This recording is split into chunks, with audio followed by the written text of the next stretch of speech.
My husband's little sister came home from school and she just didn't seem right. So, we're asking Armani, are you okay? Is everything fine?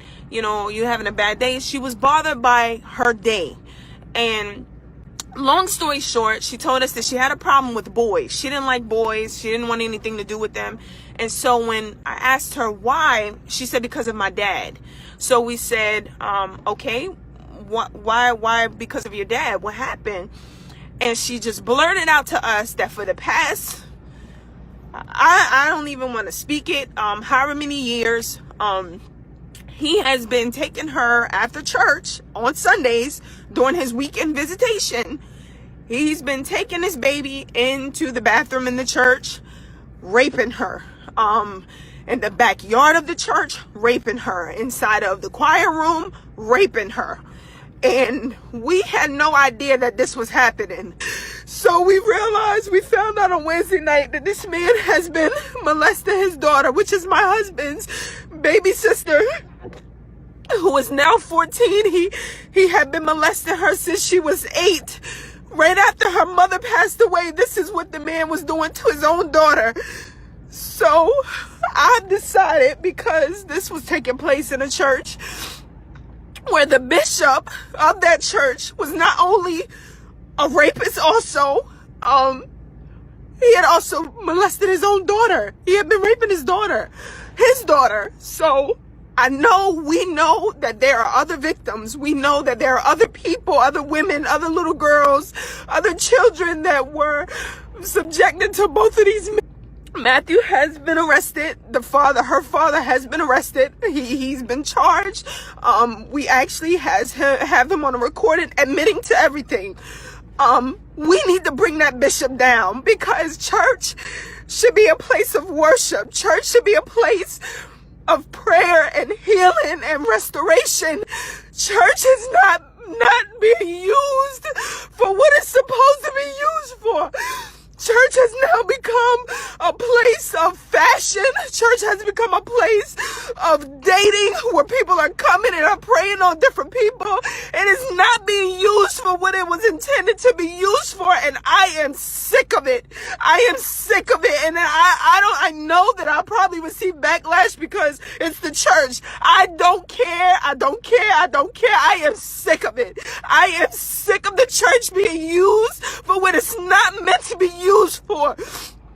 I'm just sick of it. I am sick of it. That place is not a church. It is a place of torture for children.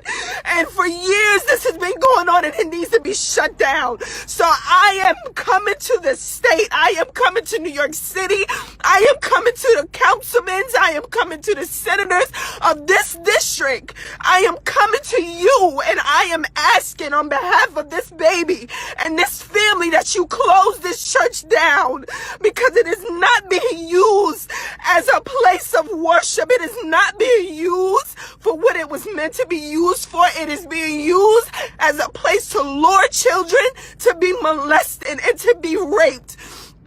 And I am sick of it. I am so sick of it.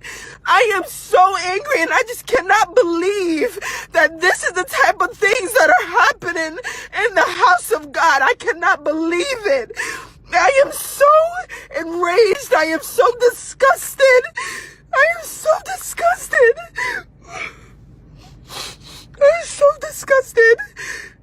This baby was an usher in the church.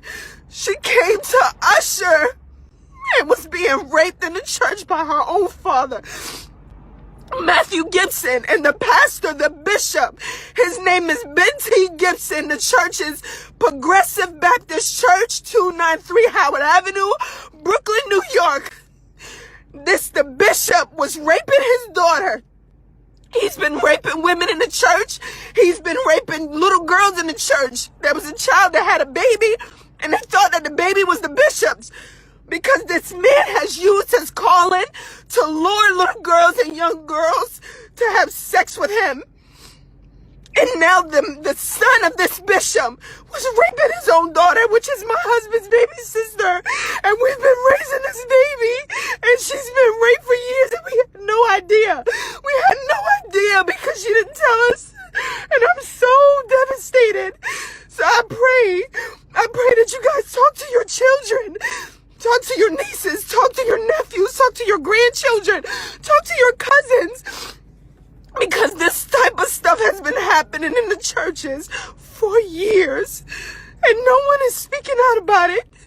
No one is speaking out about it. They're just allowing this stuff to go on. They're covering it up.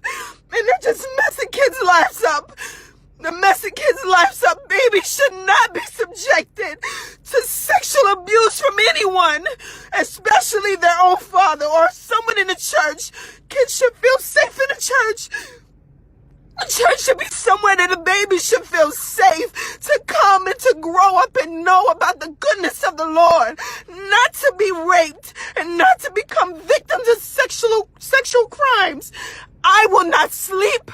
I will not rest until a bulldozer goes into that building.